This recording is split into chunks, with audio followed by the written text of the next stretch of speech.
चलिए जी, तो आप सभी का हैंडसम भोजपुरी में स्वागत है। देखिए गाना आ रहा है, थोड़ा टाइम नहीं मिल पा रहा है गर्मी के चलते, इसीलिए वीडियो हम नहीं बना पा रहे हैं, दूसरा कोई कारण नहीं है।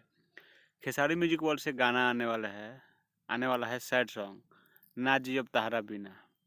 शायद यही गाना स्टेज शो में गाए थे, इतना टाइम नहीं, मतलब जैसे कि कुछ कुछ कामों की वजह से टाइम नहीं मिल पा रहा है कि हम स्टेज शो भी नहीं देखे। शायद वही गाना आने वाला है खेसारी म्यूजिक वर्ल्ड से, क्योंकि कृष्णा बेदर्जी लिखे हुए हैं। और ये गाना शायद खेसारी लाल यादव स्टेज शो पे गा भी चुके हैं, जहाँ तक हमको लग रहा है यही गाना है, ना जियब तहरा बिना। सिंगल सॉन्ग गाए हुए हैं खेसारी लाल यादव और कृष्णा बेदर्जी जी लिखे हुए हैं।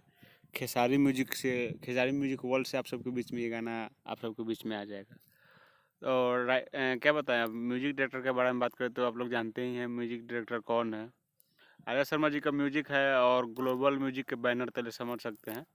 ठीक है, क्या कि इसी नवंबर 7वां या 8वां महीना में ख़त्म हो जाएगा। नवंबर अक्टूबर अगस्त यही कुछ में। ठीक है, तो यही एक अपडेट था, सोचा कि आप सभी के साथ शेयर कर दें। अपडेट कैसा लगा कमेंट करिए, और हमारे चैनल पर नए हैं तो सर चैनल को सब्सक्राइब करिए।